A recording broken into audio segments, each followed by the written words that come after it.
वैसे निकल जाता है जैसे कोई पक्षी पेड़ पर है और जैसे ही हवा का झिकोरा आया तो वो पेड़ पर से उड़ जाता है, वैसे ही आपके जीवन से संशय रूपी दुख जो है वो निकल जाते हैं। तो आइए दोनों हाथों को एक दूसरे से पीटते हुए, हाँ, और मुख से उच्चारण करते हुए हरे राम राम राम बोलो राम राम राम, हरे राम राम राम बोलो राम राम राम, बोलो राम राम राम बोलो श्याम श्याम श्याम, बोलो राम राम राम बोलो श्याम श्याम श्याम, हरे राम राम राम बोलो राम राम राम,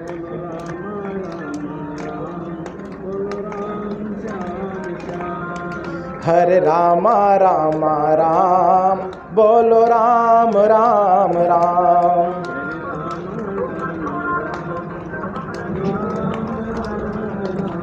बोलो राम राम राम बोलो श्याम श्याम श्याम, बोलो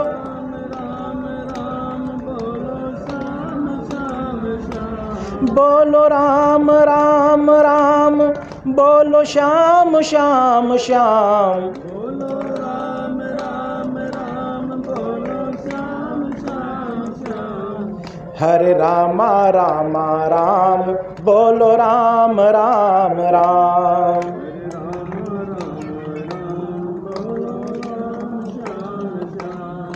हरे राम राम राम बोलो राम राम राम, हरे राम राम राम बोलो राम राम राम, हरे राम राम राम बोलो राम राम राम, हरे राम राम राम बोलो राम राम राम, हरे राम राम राम बोलो राम राम राम, हरे राम राम राम बोलो राम राम राम, हरे राम राम राम बोलो श्याम श्याम श्याम, हरे राम राम राम बोलो श्याम श्याम श्याम, हरे राम राम राम बोलो श्याम श्याम श्याम, हरे राम राम राम बोलो श्याम श्याम श्याम। भक्तों जानते हैं जब ड्राइवर इंजन स्टार्ट करता है ना तो कुछ देर गाड़ी को हॉर्न एक्सीलरेटर देता है, बढ़ाता बढ़ाता नहीं है, सिर्फ एक्सीलरेटर देता है, इंजन आवाज़ करता है। उससे जानते हैं क्या होता है, इंजन गर्म होता है और जब गर्म होता है तब गाड़ी स्पीड पकड़ता है, पिकअप बनाता है अपना। तो भगवान नाम का स्मरण एक प्रोटेक्शन भी है आपके लिए, एक सुरक्षा चक्र भी है। परंतु हमें मालूम है और हमें ही नहीं मालूम है, हमारे पूर्वजों को भी, तुलसीदास जी को भी मालूम था। इसीलिए तुलसीदास जी ने रामचरितमानस में लिख दिया है कि जन्म जन्म मुनि जतन करावही, अंत राम मुख आवत नाही। चाहे कितना प्रयास करवा लो, काहे को बोलेंगे। गाली बकने को कहो ना तो पता नहीं बक्सा में से निकाल निकाल के कितना बढ़िया बढ़िया गाली निकालेंगे, कितना दिन से उसको जमा करके रखे हुए थे। लेकिन भगवान नाम जपन करने के लिए करो तो ऐसे मल जैसे अगर खैनी मलने के लिए कहो तो फटाक फटाक मारेंगे, है ना, अड़ोस पड़ोस वाला भी जग जाएगा। लेकिन भगवान नाम में जो संकीर्तन ताली बजानी है तो ऐसे लग रहा है कि जैसे बगल वाला कोई सुन नहीं ले। अरे मेरे प्यारे, बोलिए जय श्री राधे। मेरे प्यारे जानते हैं ये जो ताली आप बजाते हैं ना, आप कभी ब्राह्मणों के पास पढ़ो, और आपके गांव के तो ब्राह्मण लोग बड़े सीधे साधे हैं, कभी हमारे जैसे ब्राह्मणों के चक्कर में पढ़ो ना तब समझ में आए। ये हाथ में जो रेखा है ना, इसमें अच्छी रेखाएं भी होती हैं और बुरी रेखाएं भी होती हैं, और इन सारी रेखाओं का फल आपको प्राप्त होता है। आपके अच्छी रेखा जो आपके हाथों में है उसका भी फल आपको प्राप्त होता है, और बुरी रेखा है उसका भी फल आपको प्राप्त होता है। तो अच्छी रेखाओं का फल तो हमको अच्छा लगता है। हाँ, घर में सुख सुविधा मिले, 4 समय की रोटी मिले, है ना। ऐसे तो लोग 2 ही समय की रोटी, लेकिन हम भैया आपके यहाँ आए हैं, हम व्यासपीठ पे बैठे हुए हैं, तो हम 4 समय 2 समय और बढ़ा दिए। लोग तो भगवान से ही प्रार्थना कि 2 समय की रोटी दे दो प्रभु, लेकिन मैं कहता हूँ कि आपको 4 समय की रोटी मिले, 4 समय की रोटी मिले, रात्रि में जाए तो सुख से आपको नींद आए, हाँ, और आपका धंधा पानी बढ़ता रहे। लेकिन एक कब होगा, जब आपके, मेरे भगवान, मैं कहूँगा बड़े लोगों से कि आप लोग कुएं पर मत बैठे, चूंकि आपको देखा था कि बच्चे लोग भी बैठेंगे तो दुर्घटना हो सकती है, इसलिए नीचे बैठिए आराम से, या बच्चों पे थोड़ा हिफाजत रखिए। तो आपके जीवन में जो रेखाएं हैं ना, ये जीवन जो है, ये जीवन में जो रेखाएं हैं, इन रेखाओं का, अच्छी रेखाओं का भी प्रभाव आपके जीवन पे पड़ता है और बुरी रेखाओं का भी प्रभाव पड़ता है। तो अच्छी रेखाओं का फल तो आपको मिल जाता है तो आपको अच्छा लगता है, परंतु जब बुरी रेखाओं का फल आपको मिलना लगता है तब क्या करते हैं आप परेशान हो जाते हैं। लेकिन एक उपाय है, और तुलसी बाबा ने इसलिए रामचरितमानस जो है ना, रामचरितमानस प्रमाण का सागर है। संसार में कोई भी ऐसा प्रमाण खोज लो रामचरितमानस में नहीं मिला, ऐसा हो ही नहीं सकता। तो उन्होंने इसीलिए कहा है कि राम नाम सुंदर करतारी, संशय विहग उड़ावनहारी। तो जैसे ही आप संकीर्तन में, भगवान नाम संकीर्तन में आप जब ताली बजाते हैं ना, तो आपके हाथों से वो बुरी रेखाएं मिट जाती हैं। तो सिर्फ जब बुरी रेखाएं मिट गई तो क्या हो गया, 4 में से 2 गया, बाकी बचा, बोलिए 2। तो 2 गया, जो खराब वाली थी गया, तो बाकी 2 अच्छी वाली बच गई। तो इसलिए भगवान नाम संकीर्तन में जहां कभी मौका मिल जाए ना, तो ताली बजाइए। चूंकि नाम, भगवान ने भी कहा है कि नाम संकीर्तनम यश, सुखदेव जी ने श्रीमद् भागवत में कहा है। मैं आपको भागवत प्रारंभ नहीं करवा रहा हूं, मैं आपको अंत में ले जा रहा हूं। श्रीमद् भागवत के 12 स्कंद का सबसे अंतिम श्लोक मैंने आपको बताया, नाम संकीर्तनम यश। जब महाराज परीक्षित जी ने कहा कि प्रभु हमको मालूम है कि कलयुग आने वाला है और कलयुग के लोगों को आपकी ये श्रीमद् भागवत की कथा समझ में नहीं आएगी। ये श्रीमद् भागवत के जो आपने 18,000 श्लोक मुझे श्रवण करवा दिए मेरे भगवान, ये 18,000 श्लोक कलयुग वालों को तो समझ में नहीं आएगा, तो प्रभु उनको कैसे कृपा प्राप्त होगी। तब सुखदेव जी ने कहा है कि हे परीक्षित, अगर किसी को कुछ समझ में ना आए ना, तो क्या करना है, नाम संकीर्तनम यश सर्व पाप प्रणाशनम प्रणामो दुख शमनस्तम नमामि हरि परम। नाम, भगवान नाम जहां संकीर्तन हो ना, वहां चले जाओ और भगवान नाम संकीर्तन करो। और क्या करो, तो नाम संकीर्तनम यस्य सर्व पाप प्रणाशनम। तो जीवन भर में, दिन भर में, संपूर्ण जीवन अब तक में जितने भी आपने पाप किए हैं ना, वो आपके संपूर्ण पाप समाप्त हो जाते हैं सिर्फ नाम संकीर्तनम यस्य, भगवान नाम संकीर्तन का सिर्फ जाप करने से।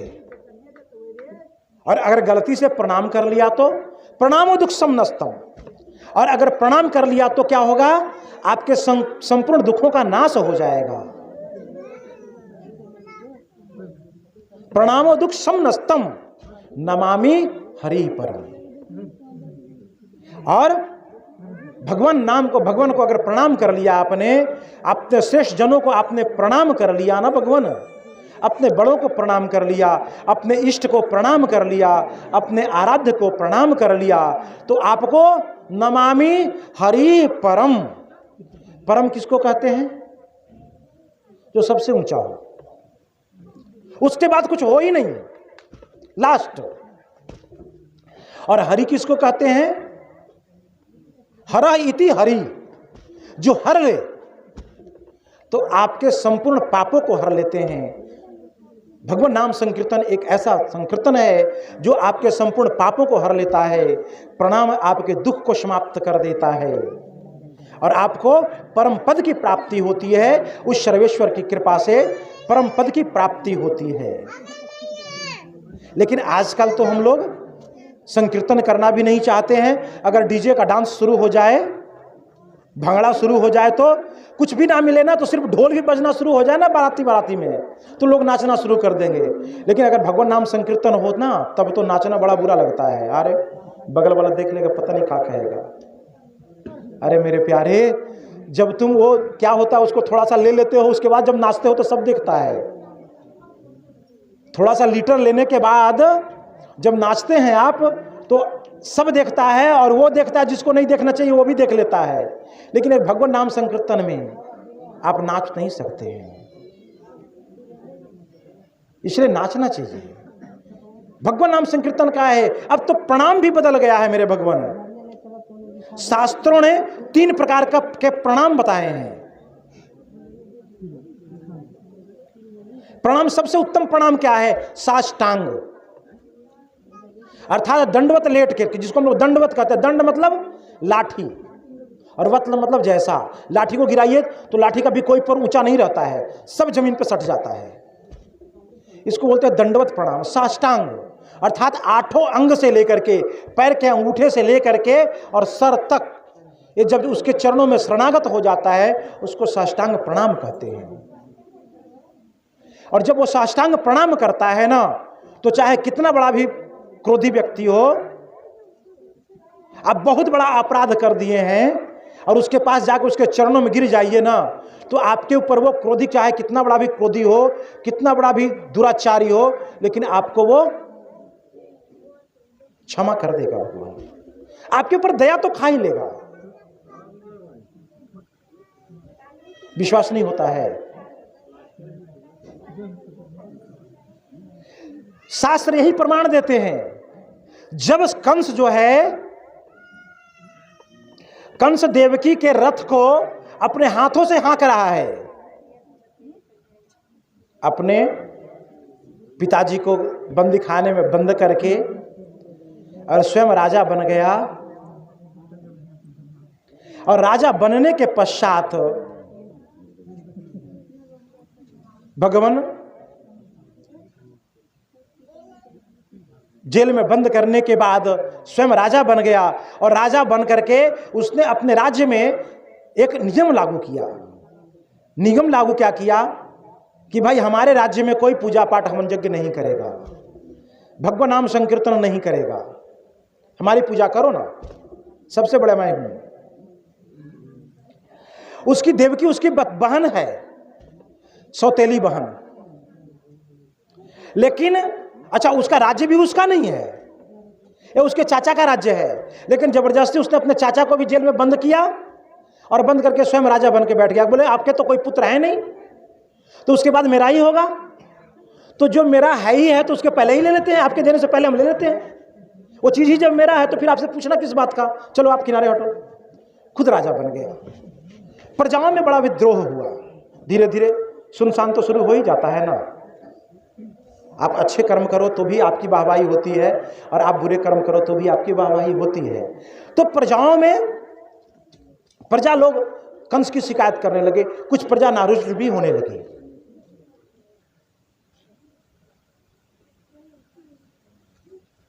तो कंस के जो, देखिए, जो लोग दुराचारी होते हैं ना, या जो गलत कार्य किया करते हैं, वो अपनी एक सेना बना करके रखते, अपनी एक फौज बना करके रखते हैं।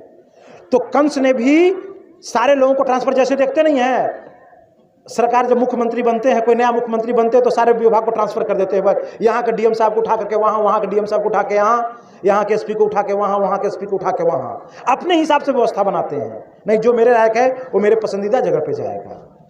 तो कंस ने भी यही किया मेरे भगवान। उसने भी अपने वाले सारे सभी मंत्रियों को हटाया और अपने जो उनके प्रिय थे उनको मंत्री बनाया, और अपने दूतों को खबर बोला कि जाओ संपूर्ण नगर में ढिंढोरा पीटो कि कोई भगवान का पूजन मत करे, जिसको करना है वो मुझे करे, और सब लोग मुझे टैक्स देंगे। कोई भी व्यक्ति टैक्स की अदायगी जो करो वो बिल्कुल कठोरता के साथ करो, क्योंकि छोड़ दोगे ना तो फिर टैक्स देना लोग बंद कर देंगे।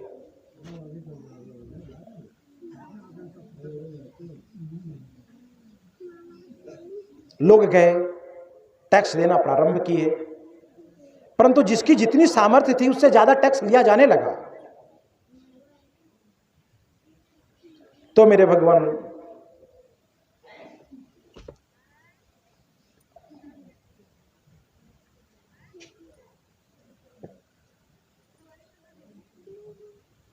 एक बात मैं आप लोग को बता दूं, हमको लगता है कि ये दरी बेकार बिछाया गया है, जबकि आपको मालूम है कि 16 चीज जो है वो संसार में कभी जमीन पे नहीं बैठनी चाहिए। 16 चीजों पे धरती माता को भार मालूम है कि कब होता है? धरती माता त्राही त्राही करती हैं कब? जब 16 गलतियां इंसान करता है, अर्थात 16 चीजों को कभी जमीन पे नहीं रखना चाहिए। उसमें सबसे पहला स्थान है कि पूजन में कभी भी बिना आसन का बैठना नहीं चाहिए। और आप लोग कथा पंडाल में आए हुए हैं और ये दरी बिछा हुआ है, दरी को छोड़ करके आप लोग जमीन पे बैठे हुए हैं। आपको मालूम है जितनी भी कथा का फल आपको मिलेगा ना, ये सारी कथाओं का फल इंद्र चुरा करके लेके चला जाएगा, क्योंकि इंद्र कोई काम वाम करता वर्ता नहीं है, वो कुछ नहीं करता है, वो आपका फल ही चुराता है और चुरा करके इंद्र का राजा, स्वर्ग का राजा बना हुआ है। मेरे भगवान, आपको स्वर्ग का राजा बनाने की यहाँ बात चल रही है और आप सब लोग बताइए इस आसन को छोड़ करके और आप लोग जमीन पे बैठे हुए हैं। अरे मेरे भगवान, जो जहां है बैठिए, लेकिन कम से कम अपना अंगोछा तो बिछा लीजिए ना, वहीं बिना आसन के मत बैठिए। आसन, घंटी हम अक्सर देखा करते हैं, हम अपने ब्राह्मणों से भी निवेदन करेंगे, क्योंकि घंटी वंटी तो ज़्यादा पंडित जी बजाते हैं, क्योंकि पंडित जी के पास कोई काम है नहीं, बस दिन भर बैठ के घंटी बजाना है, तो वो भी घंटी बजाते हैं और घंटी को कहाँ रख देते हैं? जमीन पे। जब कोई व्यक्ति जमीन पे बिना आसन का पूजन में बैठता है, कथा श्रवण में बैठता है, तो धरती माता भगवान से प्रार्थना करती है कि प्रभु इस प्राणी का भार मुझसे सहा नहीं जा रहा है, आप इसको क्या करो? उठा लो। धरती माता कहती कि प्रभु इस प्राणी का इतना भारी हो गया है ये कि इसका भार मुझसे सहा नहीं जाता है, इसको उठा लो। तो फिर वही वाली बात होती है, आपने एक डायलॉग सुना नहीं था कि जब 2.5 किलो का हाथ किसी पर पड़ता है तो वो इंसान उठता नहीं, उठ ही जाता है, समझे? तो इसलिए जो जहां है वहीं आसन पे बैठिए। घंटी को कभी रखना नहीं चाहिए जमीन पे, नहीं तो जो जमीन पे रखता है वो धरती माता कहती है कि जिसने इस घंटी को जमीन पे रखा हुआ है प्रभु आप उसको उठा लो। शंख को जमीन पे रखते हैं तो शंख, धरती माता कहती है कि प्रभु जिसने इस शंख को जमीन पे रखा उसको। पुष्प पूजा के लिए फूल लाते हैं, जमीन पे रख देते हैं, धरती माता कहती कि प्रभु इसको बार बार हम उठा लो नहीं बोलेंगे, वरना सब कहीं हमारे श्रोता उठ के चले गए तो फिर मालूम होगा कि फिर तो दिक्कत हो जाएगा, इसलिए बार बार उठा लो नहीं बोलेंगे, लेकिन इशारा समझ लेना आप। शालिग्राम भगवान का पूजन करने के लिए तो जब तक पंडित जी की चौकी नहीं बंधी है तब तक शालिग्राम भगवान को नीचे रख देते हैं, तो भगवान भी कहते हैं कि प्रभु इसको। दीपक आप जला रहे हैं, पूजा के लिए दीपक जला रहे हैं, दीपक जमीन पर रख दिया, धरती माता कहती प्रभु इसको। पुस्तक धरती पर रख दिया तो धरती माता, विद्यार्थियों से निवेदन है कि कभी पुस्तक जमीन पर मत रखा करें, पुस्तक को एक आसन देकर के बिछाया करें, उसके बाद बैठा करें उस पर पढ़ने के लिए। पुस्तक, पैसा, जो पैसा आप कमाते हो मेहनत से, पैसा जमीन पे रखते हो तो वो पैसा भी कहती है धरती माता, पैसा भी धरती माता कहती है कि प्रभु इस पैसे को मैं उठा लेती हूं और इसको तुम उठा लो।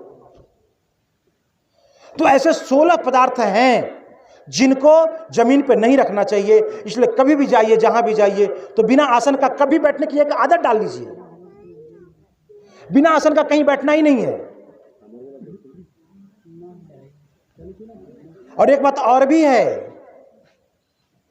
कि दूसरे के बिछाए हुए आसन पे बैठना भी नहीं चाहिए। नहीं, बैठ लो कोई बात नहीं है।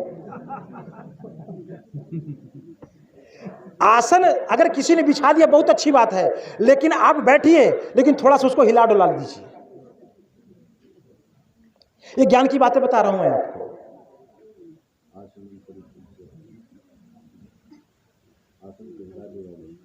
हिला डुला के बैठिए। अगर कोई किसी को आपको भोजन देता है, भोजन कीजिए, कोई दिक्कत नहीं है, जम के कीजिए। जितना घर में गिरते हैं ना, घर में 4 रोटियां खाते हैं, दूसरा ने दिया तो 6 धन। क्योंकि एक कहावत क्या कहा गया है कि परायायन मनुष्य जन पुनर्पुनर परायायन दुर्लभम, है ना। दूसरों का धन जल्दी मिलता नहीं है, जन्म तो फिर ले लेंगे, तो मरे से जिए तक खा लो। दूसरों का धन मिले तो 4 की जगह पर 6 रोटियां दबा के खाओ, क्योंकि दोबारा वो देगा नहीं। तो आज मौका मिला, दम जम के खाइए, लेकिन उसको हिला डोला लीजिए। क्योंकि होता क्या है ना कि उसमें जो उस अन्न में जो किसी ने भोजन दिया है, तो भोजन में जो भाव दिया है उसने ना, अब किस भाव में दिया है वो, हो सकता है कि श्रीमती जी गुस्सा होकर के दी होगी। दोपहर में कोई, अब गर्मी में, इस गर्मी में लहा गर्मी में कोई आ गया, अब रोटियां बनानी पड़ी तो गुस्सा होकर के बनाई है, ये लो खाओ, तो उसका दोष कट जाता है।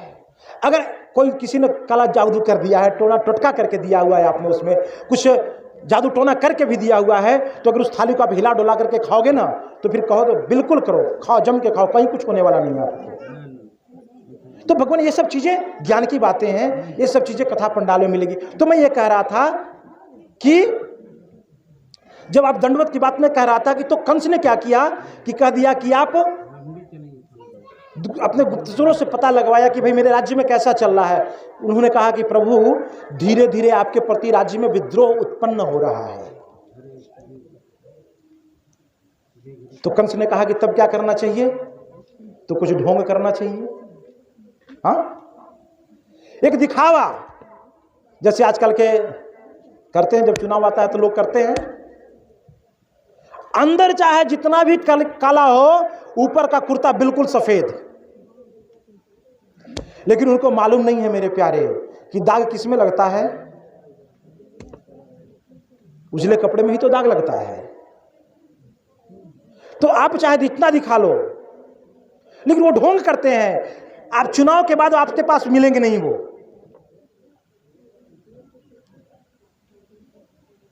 तो और इसलिए उनके जाल में आने का नहीं है, अपने विवेक से निर्णय लेना है। और तुलसीदास जी ने भी यही कहा है।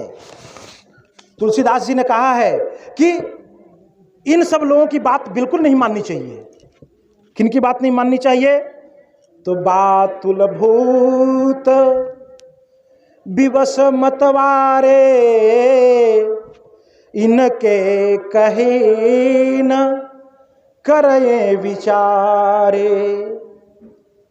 बातुल जो घमंड में हो, जो सिर्फ अपनी बोलता हो, जो सिर्फ बोलता हो, किसी की सुनता ही नहीं हो। एक ब्राह्मण के पुत्र वाराणसी पढ़ने गए, पढ़ करके आए, 5 साल 7 साल वहां रहे, खूब अच्छी विद्या ग्रहण करी। यहां आए, आकर के लोगों ने से कहा कि भाई मैं तो इतना पढ़ा हूं वाराणसी में, वाराणसी में इतनी विद्या अध्ययन करी है, इतनी विद्या अध्ययन करी है कि वाराणसी में कोई भी विद्वान मुझको हरा नहीं सका। क्या कोई भी विद्वान हमको वाराणसी में हराया नहीं। तो कोई बुजुर्ग थे गांव में, उन्होंने पूछ दिया कि तो भाई हराया काहे नहीं तुमको, कोई इतना बड़ा विद्वान तो तुम नहीं हो, कोई ना कोई तो होगा। क्योंकि टॉप पे हमेशा जगह खाली है, यहाँ के बाद फिर यहाँ जगह खाली, यहाँ के बाद यहाँ जगह खाली है, जितना ऊपर जाइएगा जगह खाली मिलेगा। तो फिर संसार में विद्वानों की कमी है क्या जो किसी ने तुमको हराया ही नहीं? बोले कि हाँ। बोले क्यों? बोले हमने किसी की सुनी ही नहीं, हमने किसी का सुना ही नहीं, किसी का माना ही नहीं। वो कुछ भी बोले, नहीं नहीं हम तुम्हारी बात नहीं मानते, बस मैं जो कर रहा हूं वही सही है। तो तुलसी बाबा कहते हैं कि बातुल भूत विवश मतवारे, इनके कहे ना करें विचारे। इनकी बातों में विचार नहीं करे। बातुल जो खूब बोलता हो, भूत, अब जिसको भूत प्रेत के आसन, जिसको जो कह रहा है कि हमको पर भूत आयल है, अब उसकी बात का भरोसा मत करो। भूत क्या बोलता है? नाम बदलता है, नाम बेचता है। हम ये हैं, कौन है? तो हम फलनिया है, ढकनिया है। फलनिया ढकनिया तोरा घर देखबे नहीं किया है, और फलनिया ढकनिया तोरे पास किसे आ गया? तो बातुल भूत विवश, अब जो मजबूर है बेचारा, वो किसी भी कारण से मजबूर हो गया है, अब विवश होकर के कोई कहता है, अब कभी कभी होता है ना, निर्दोष व्यक्ति जब पकड़ाता है अंदर में, वहाँ काल कोठरी में जाता है तो डंडे पड़ते हैं, तो बोलो बोलो तुमने चोरी किया था ना। या घर में भी बच्चे कभी दो पैसा कहीं चोरी हो जाती तो घर में बच्चों को जब थप्पड़ पड़ती है तो बेचारा नहीं लेता, तो भी कहता है ना ना हम लिए थे, डर से इसलिए कि हमको मारना छोड़ दे। तो बातुल भूत विवश, और चौथा कौन है? मतवारे, जो पी के पड़ा वो सबसे बड़ा। तो मतवारे लोगों से इनकी बातों में भरोसा मत कीजिए। मतवारे मतलब जो सिर्फ पी लिया वही नहीं। और आगे तुलसी बाबा क्या कहते हैं कि जिन्ह कृत महा मोह मद पाना, तिन्ह कर कहा करही नहीं काना। जिन्ह कृत मोह महामद पाना, जिन्ह कृत मोह महामद पाना, मोह सांसारिक मोह में, और मद में, जिन्होंने सांसारिक मोह को महामोह कहा है, उन्होंने सिर्फ मोह नहीं कहा है, महामोह। ऐसा मोह बिल्कुल जोक की तरह, जो चिपक गया तो चिपक गया, जब तक आपका खून चूस नहीं लेगा तब तक छोड़ेगा नहीं।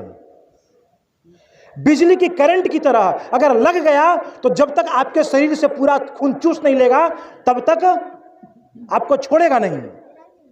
तो महामोह, जिन्ह कृत महा मोह मद पाना,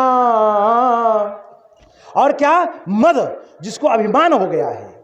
तो सिर्फ लोग शराब पी करके ही टल्ली नहीं होता है, कुछ लोग मद में भी टल्ली हो जाते हैं, अर्थात घमंड में भी चूर हो जाते हैं। वो किसी की सुनते नहीं हैं और किसी को समझते भी नहीं हैं।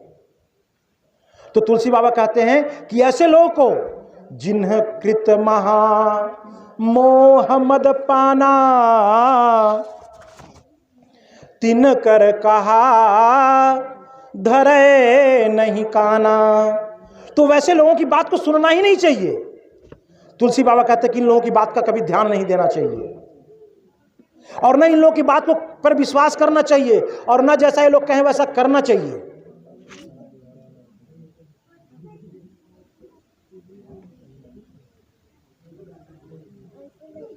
तो बातुल भूत विवश मतवारे, इन सब लोगों से बहुत दूर रहना चाहिए। क्योंकि ये लोग कब क्या करेंगे कोई नहीं जानता है, और ये कब क्या कहेंगे नहीं जानता है। तो कंस के पास भी ऐसे ही लोगों की जमाकड़ी जमा हो गई। बोले प्रभु, आपके प्रति संसार में बड़ा, आपके राज्य में बड़ा क्षोभ उत्पन्न हो रहा है, प्रजा नाराज हो रही है। कंस को इस बात का डर हुआ कि कहीं हमारी सत्ता चली नहीं जाए, जनता विद्रोह नहीं कर पड़े। इसके लिए कंस ने क्या किया कि एक ढोंग रचा। और ढोंग क्या रचा? दयावान का, कि नहीं मैं दया क्या करूंगा, तो मैं अपनी बहन का विवाह मैं खुद करूंगा। बड़े धूमधाम के साथ वसुदेव जी के साथ देवकी जी का विवाह तय हुआ। विवाह हुआ भी। कंस ने कहा कि इतना तक तो ठीक है, थोड़ा और करते हैं, और थोड़ा ढोंग करते हैं। तो और क्या क्या? बोलो हटो हटो। जो कहार लगे थे ना डोली में ले जाने वाले, उन कहारों को भी किनारे कर दिया कि भैया आप हटो, ये मेरे बहन की डोली है, ये मैं खुद अपने कांधे पे ले चलूंगा। और कंस वसुदेव और देवकी जी को रथ पे बिठा करके और स्वयं रथ हाँकने लगा। लेकिन जिधर इधर सभा लगी है तो सभा उधर भी लगी है। प्रत्येक क्रिया के विपरीत एक प्रतिक्रिया होती है, न्यूटन्स लॉ। न्यूटन ने कहा है ना कि प्रत्येक क्रिया के विपरीत एक प्रतिक्रिया होती है। तो यहां जो कथा चल रही है तो एक कथा वहां भी चल रही होगी। कुछ ऐसे भी लोग होंगे जिनको एक कथा अच्छी नहीं लगेगी, तो उनकी भी एक कथा अलग चल रही होगी, गोष्ठी। अरे यार, कहने से आ गए, ये कितना अच्छा समय था, इस समय हम लोग ताशबाज खेलते थे, गप्पे मारा करते थे। ये कहाँ से पागल कोई आ गए जो यहाँ बके जा रहे हैं, कुछ समझ में नहीं आ रहा है। तो वहां भी यही हो रहा था। देवता लोग भी वहां मीटिंग कर रहे थे। वो क्या देख रहे थे कि अरे कंस तो ये बहुत ज्यादा ढोंग करने लगा है, कहीं ये जनता बड़ी भोली है, जनता बड़ी बोली है, जनता को समझ में आता ही नहीं है। एक किसी ने झूठ ही कह दिया है कि ये पब्लिक है, सब जानती है। पब्लिक बेचारी कुछ नहीं जानती है, जैसा उनको कहो वैसा ही सुन लेती है। हर साल, हर 5 साल के बाद ठगे जाते हैं और फिर वही बात होती है। तो जनता बड़ी भोली है, जनता को समझ में नहीं आता है। देवताओं ने वहां कहा कि प्रभु जो हो रहा है, अगर ऐसा ही कंस ढोंग करता रहा तो जनता कहीं इसके बहकावे में नहीं आ जाए, इसलिए इसका भांडा फोड़ना चाहिए, इसका असली रूप आना चाहिए। तो किनको भेजा गया भैया? अब असली रूप कौन लावे? अब किसी को आईना दिखाने की बात आवे तो कौन आवे, कौन करे? कथा का आयोजन करने की बात हो तो भाई कथा आयोजन तो ठीक है, अच्छा होना चाहिए, सुनना चाहिए, सबको सुनना चाहिए। लेकिन कथा का आयोजन कौन करे? आयोजन करने में तो खर्चा होगा। अब खर्चा कौन उठाए? तो तुम उठावा हो, तुम उठावा हो। तो वहां भी वही हो गया, भाई जाए तो कौन जाए कंस के पास? तो इन सब के लिए जो है ना, एक दूत हैं देवताओं के, और वो है नारद जी। जहां कहो वहां जाते हैं, किसी के पास उनका कोई नहीं। कबीरा चला बाजार में, मांगत सबकी खैर, ना किसी से दोस्ती, ना किसी से बैर। उतना ही प्रेम राक्षस लोग भी उनसे करते हैं, नारद जी से, जितना देवता लोग करते हैं। सबके लिए उनके यहां दरवाजा खुला है, वो चाहे तो कहीं भी जा सकते हैं। तो मेरे भगवान नारद जी,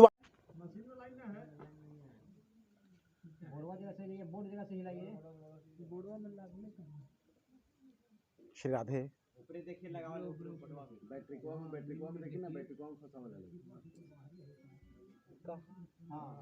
श्री राधे। हाँ, तो नारद जी ने कहा कि हम जाकर के करेंगे क्या? बोले कंस हमारी बात सुनेगा? बोले आप जाइए, व्यवस्था हम करते हैं। तो आकाशवाणी हुई कि यह कंस जिस बहन को इतने लाड प्यार से लेकर के जा रहा है, इसी बहन का 8वां पुत्र तुम्हारी हत्या करेगा, तुम्हारी मौत का कारण बनेगा। अब कंस को यह बात समझ में नहीं आ रही है। कंस को लग रहा है कि किसी ने मजाक कर दिया है, वो कान खुजा रहा है, कान खुजा के फिर सुन रहा है, वही आकाशवाणी फिर दोहराई जा रही है। लेकिन कंस को विश्वास नहीं हो रहा है कि मैं, और जानते हैं कंस कौन था? उसके पूर्व जन्म की कथा जानते हैं? पूर्व जन्म में कालनेमी ही कंस था। पूर्व जन्म का जो कालनेमी था ना, जिसको हनुमान जी ने स्वागत किया था, तो वही कालनेमी हनुमान जी से कहा था कि हनुमान जी, इस बार तो आपने मेरा कल्याण कर दिया, हम चाहते हैं कि भगवान के हाथों मेरा कल्याण हो। और मैंने इसीलिए, और वो राम नाम का फल था, क्योंकि कालनेमी क्या कर रहा था अंत में? राम सिया राम जय जय राम, राम सिया राम जय जय राम, यही कर रहा था वो। तो भगवान ने अंत समय में जो उसने राम नाम का लिया था, तो भगवान ने हनुमान जी से कहा था, कालनेमी ने हनुमान जी से कहा कि मैं चाहता हूं कि मेरे ऊपर भगवान भी कृपा करें। तो बोले इस बार तो हमने कृपा कर दी है, अगली बार तुम्हारे ऊपर भगवान कृपा करेंगे। तो वही कालनेमी कंस बना, और शुरू से मल्ल युद्ध का बड़ा प्रेमी था वो, और मल्ल युद्ध कर करके संसार के सारे देवताओं को, सारे राजाओं को हराया, सारे राक्षसों को हराया, और हरा करके सबसे जिससे भी हराता था बोलता था मुझसे तुम्हारा कोई अधिकार नहीं चाहिए, तुम्हारा राज नहीं चाहिए, तुम्हारा पाट नहीं चाहिए, तुम्हारी बहन नहीं चाहिए, तुम्हारी बेटियां नहीं चाहिए, तुम्हारी पत्नी नहीं चाहिए। तो क्या चाहिए? बोले कुछ नहीं, बस एक वचन चाहिए कि तुम हमारी अधीनता स्वीकार कर लो, तुम जरूरत पड़ने पर हमारी मदद करोगे। इस तरह से कंस, और भगवान से उसने वरदान भी प्राप्त किया था कि प्रभु मल्लयुद्ध में मुझे कोई हरा नहीं सके, और इसलिए वो मल्लयुद्ध ही करता था, और कोई भी बड़े बड़े सूरमा भी उसको हराते नहीं थे मल्लयुद्ध में, और सबको जीत करके और सबका सहयोगी बना करके, सभी राक्षसों का सहयोगी बन करके स्वयं बैठा हुआ था। तो वही कंस था कालनेमी, जो इस बार कंस बना। तो मेरे भगवान, आकाशवाणी जब हुई, कंस को भरोसा नहीं हुआ, तो नारद जी आए, और नारद जी से उसने पूछा कि भगवान ये क्या हो रही, बार बार मेरी आवाज जो गूंज रही है, ये क्या है, सत्य है? नारद जी ने बोला यही सत्य है। और जैसे ही नारद जी ने कहा कि यही सत्य है, अब कंस के जो जो उसने चोला पहन रखा था ना दया का, एक जो नखड़ा कर रखा था, एक जो वो क्या कर रहा था कि एक जो नाटक कर रहा था, उसका नाटक से पर्दा उठ गया और फटाक से उसने अपना हाथ अपने खड़ग पे डाला और तलवार निकाला, बोला अभी इसका वध कर देते हैं, ना तो रहेगी बांस और ना बजेगी बांसुरी। वसुदेव और देवकी को, अभी देवकी को खत्म करते हैं और ना देवकी रहेगी, ना इसका 8वां पुत्र उत्पन्न लेगा। तो प्रणामो दुख समनस्तम, तो यहां देखो प्रणाम आ गया और प्रणाम वसुदेव जी कंस के चरणों में लेट गए और कहा कि महाराज, अरे दुश्मन तो इसका 8वां पुत्र है ना आपका, देवकी तो दुश्मन नहीं है आपकी। बोला नहीं, तो देवकी दुश्मन नहीं तो इसको क्यों मार रहे हो? कंस को लगा कि ओ हम तो भटक रहे थे, अरे हमारा तो पर्दे उठ रहा था। फिर से उसने दया का फिर चोंगा पहना, बोले नहीं नहीं हाँ बात सही कहते हो, लेकिन ऐसा करो कि लेकिन देवकी रहेगी तो पुत्र तो उत्पन्न होगा। बोले कि मैं वचन देता हूं कि जब इसका पुत्र उत्पन्न लेगा तो मैं स्वतः आ करके और अपने पुत्र को आपके पास सौंप दूंगा। ये कथा आप सब लोगों ने सुना भी होगा और जानते भी होंगे, लेकिन प्रत्येक कथा कुछ न कुछ देती है। आगे चलेंगे, इसमें मैं एक ऐसे रहस्य का उद्घाटन करूंगा जिस रहस्य के बारे में आप लोगों ने कभी जाना भी नहीं होगा और कभी वहां पे दिमाग भी नहीं लगाया होगा, और अगर लगाया होगा तो उसका उत्तर बड़े बड़े, क्षमा करना मुझे अभिमान इस बात का नहीं है, लेकिन बड़े बड़े व्यासों के पास भी नहीं है, क्योंकि बड़े बड़े तो लोग करते ही नहीं है।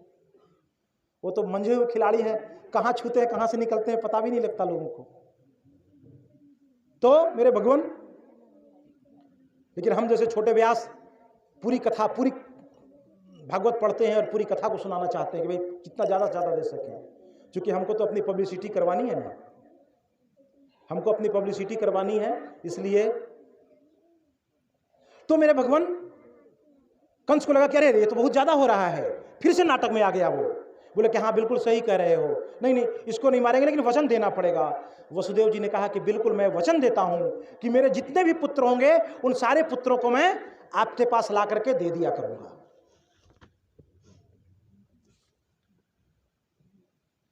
बड़ा आनंद आया। कंस ने अपने दूतों को कहा कि ले जाओ और इनको बंद कर दो, बंदी खाने में कड़ी बेड़ी डाल करके, और उनको बंदी खाने में बंद कर दिया गया। मेरे भगवान, समय गुजरा, प्रथम पुत्र उत्पन्न हुआ, वसुदेव जी ने अपना वचन निभाया।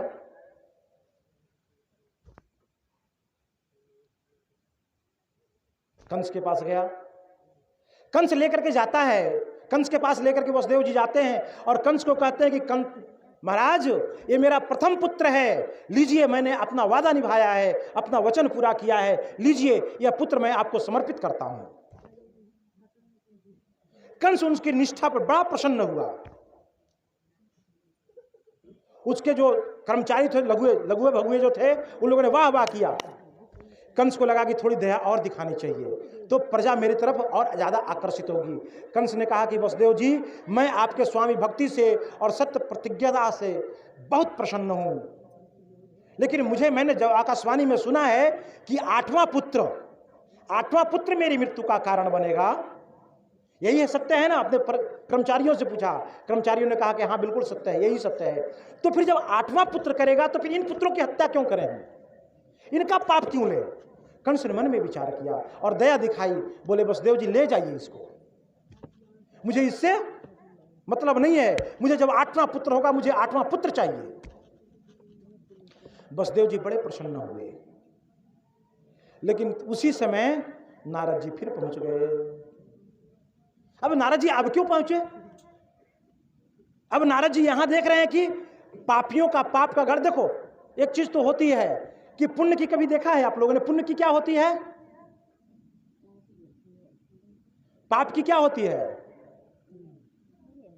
पाप का घड़ा होता है और पुण्य की गठरी। क्या होता है ना, गांव में क्या कहते हैं लोग कि ये पुण्य की गठरी है और पाप का घड़ा भर गया उसका। तो पाप का घड़ा, घड़ा मतलब बड़ा, और गठरी मतलब छोटा। बड़ा, बहुत बड़ा हो गया तो मोटरी हो गया वो, और छोटा रहा तो गठरी। तो पुण्य की गठरी अर्थात पुण्य थोड़े होते हैं और पाप घड़ा में भरता है, अर्थात पाप बहुत ज्यादा भरता है। तो देवताओं ने कहा कि नारद जी जाइए, ये तो अगर इस तरह से करता है तो इसका पाप नहीं पूरा होगा, इसका पाप बिल्कुल प्रलय तक नहीं आएगा, अंत तक नहीं आएगा, और जब पाप नहीं आएगा तो इसका अंत कैसे होगा। इसलिए मेरे प्यारे, ये कथा यहां पे आपको ये संदेश दे रही है कि मेरे प्यारे, पाप मत करिए, क्योंकि पाप ही आपके अंत का कारण होगा। पाप ही आपके अंत का कारण होगा। अगर आपने पाप नहीं किया है ना, तो आपका अंत कभी हो ही नहीं सकता हो, आप अमर रहेंगे। और अमर है ना, स्वामी विवेकानंद अमर हैं। जहां जहां जाइए तैलचित्र में एक एक बच्चे के मुख पे स्वामी विवेकानंद का नाम है, स्वामी रामकृष्ण परमहंस का नाम है, कबीर दास जी का नाम है, संत रैदास जी का नाम है, तुलसीदास जी का नाम है, सूरदास जी का नाम है। और ये सब कलयुग के संत गिना रहे हैं। मैं ये सब द्वापर और त्रेता का नहीं गिना रहा हूं, मैं ये सब कलयुग की बात बता रहा हूं, क्योंकि आपको लगेगा कि हम तो द्वापर त्रेता में थे ही नहीं, तो मैं कलयुग की बता रहा हूं। जीवित मीराबाई है, जीवित एक कौन सी फिल्म आई थी अभी मेरे भगवान, जिसमें बड़ा विवाद हुआ था, कर्णावती, पद्मावती, पद्मावती जीवित, वो पद्मावती है, वो वीरांगना जीवित है जिसने महान कार्य किए हैं। उसने कोई पाप नहीं किया है, अपनी इज्जत की, अपनी आबरू की रक्षा के लिए उसने जौहर किया है, अर्थात अपने ये भारत की नारियां हैं। क्योंकि मुगलों का एक नियम था, मुगल मरने के बाद मुर्दों से भी बलात्कार किया करते थे, इसलिए उन रानियों को पता था, इसलिए बोला मेरे शरीर को ही, मरने के बाद मेरा शरीर भी मुगल नहीं छू सकेगा, और इसलिए उन्होंने अपने आप को अग्नि में, वरना तलवार से सर काट करके भी वो मर सकती थी, लेकिन अग्नि में कूटने की, क्योंकि सबसे ज्यादा पीड़ादायक अगर है तो मेरे भगवान अग्नि में जलना है। कभी जल के देखिए तो समझ में आएगा, लेकिन जलना नहीं है। कभी अंगुली जलती है, आपका हाथ जलता है, कितना दर्द होता है, जब पूरा शरीर जलता है तो कितना दर्द होता है। लेकिन याद कीजिए वो वीरांगनाओं को, जिन लोगों ने साक्षात अपने संपूर्ण प्राणों की आहुति दे दी, उसमें कितने तड़प करके मरी होंगी, लेकिन ये सब लोग अमर हो गए।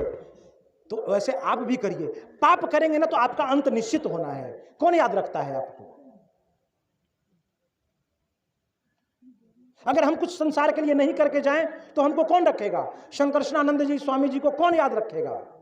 जो उनके शिष्य हैं वो याद रखेंगे, जो हमारे शिष्य होंगे वो याद रखेंगे। 2-4 दिनों तक आप लोग भी 2-4 दिनों तक याद करोगे कि महाराज जी ने आए तो कुछ कथा प्रवचन सुनाई, 4-5वें दिन से आप भी भूल जाओगे हमें। कौन हमें याद रखता है? लेकिन उनको आज तक लोग याद रखे हुए हैं। तुलसी बाबा की पूजा कर रहे हैं हम, सूरदास जी की पूजा कर रहे हैं, कबीरदास की पूजा कर रहे हैं मेरे भगवान। तो जीना है तो पाप आपके अंत का कारण है, इसलिए पाप से दूर रहो। पाप होता है और होगा, लेकिन अनजाने में कोई पाप होता है तो करो, जानबूझ करके पाप मत किया करो। और शास्त्रों ने यही कहा है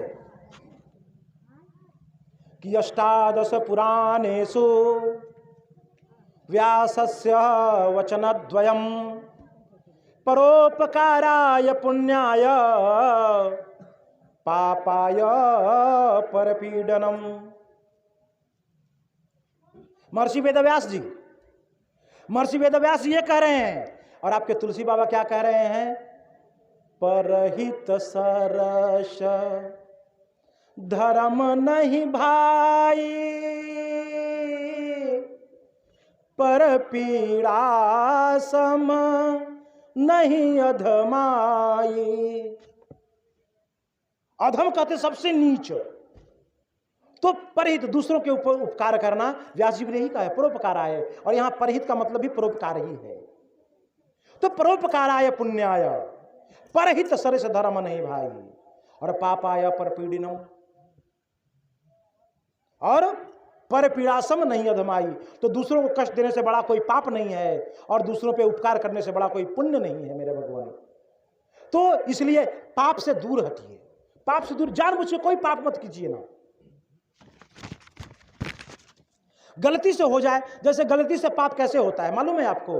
आप रास्ते में चल रहे हैं, आपके पैरों के नीचे चल करके बहुत सारे कीड़े मकोड़े मर गए, एक गलती का पाप है। चलना आपको निश्चित है, आप चलेंगे ही। आप ऋषभदेव जी महाराज नहीं है कि उछल उछल के चलोगे, एक एक चीटी देख करके चलोगे, मरेंगे। आप बोल रहे हो, ये बोलोगे, बोलने से वाइब्रेशन निकलता है, कीटाणु मरते हैं, ये पाप होगा। लेकिन कुछ पाप ऐसे हैं, ये पाप अनजाने में हो जाते हैं, इन पापों का आपको प्रायश्चित नहीं लगता है। लेकिन जो जानबूझ के किया जाता है पाप, उसका प्रायश्चित लगता है मेरे भगवान। मैं कथाओं में जब लगता हूं तो इनको, वीरेंद्र जी को मालूम है कि मुझे समय का ज्ञान नहीं रहता है, इसलिए आप लोग बता दिया कीजिएगा कि जब आपकी कथा सुनने की मन करेगा कि अब नहीं सुनना है तो बता दीजिएगा मुझे, वरना मैं तो रात भर कहता ही रहूँगा। इनको पता है कि 11 बज जाते, 12 बज जाते, कथा चल रही है तो चल रही है। तो मेरे भगवान, तो पाप का अंत, इसलिए पाप मत कीजिए, पाप से बचिए। तो कंस ने भी यही सोचा, देवताओं ने सोचा कि फिर कंस अगर इस तरह से करता रहे तो फिर इसका पाप भरेगा नहीं, पाप पूरा नहीं होगा, और जब पाप पूरा नहीं होता इसका सर्वनाश नहीं होगा, इसलिए इसको पाप होने दो।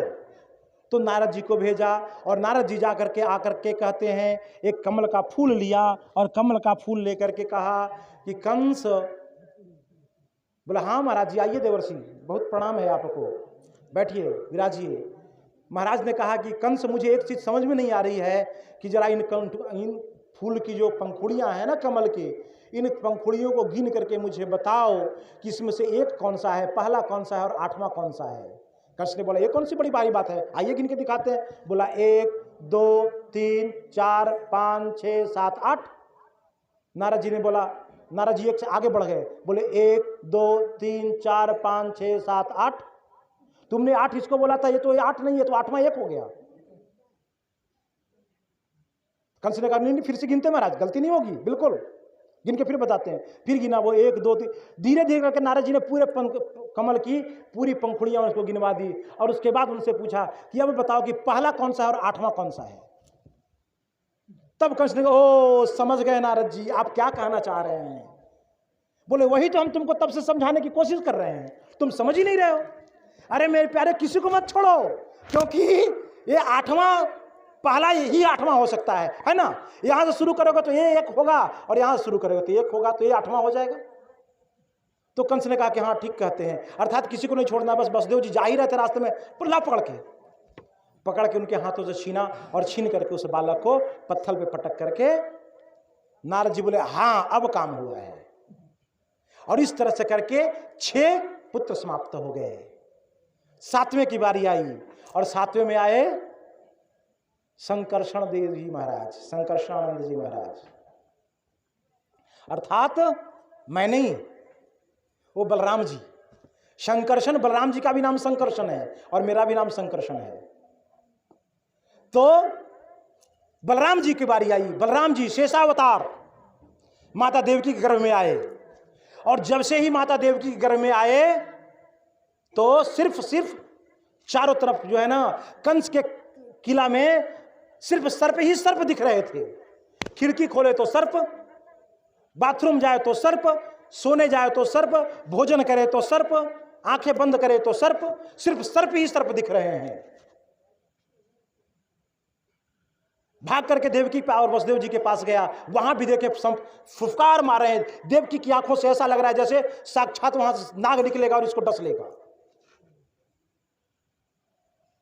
भगवान ने कहा कि ये तो बलराम जी कुछ ज्यादा ही नाटक कर दिए, बलराम जी ने तो कुछ ज्यादा ही कर दिया, अर्थात शेषावतार ने कुछ ज्यादा ही डरा दिया कंस को, इसलिए थोड़ा सा सांत्वना करो। तो क्या किया, तो देवकी के गर्भ से उनको खींच करके और माता रोहिणी के गर्भ में डाल दिया गया। तो जो खींचा गया ना, इसलिए उनका नाम संकर्षण, जो आकर्षित करके यहां से खींच करके दूसरी जगह पे ले जाया गया,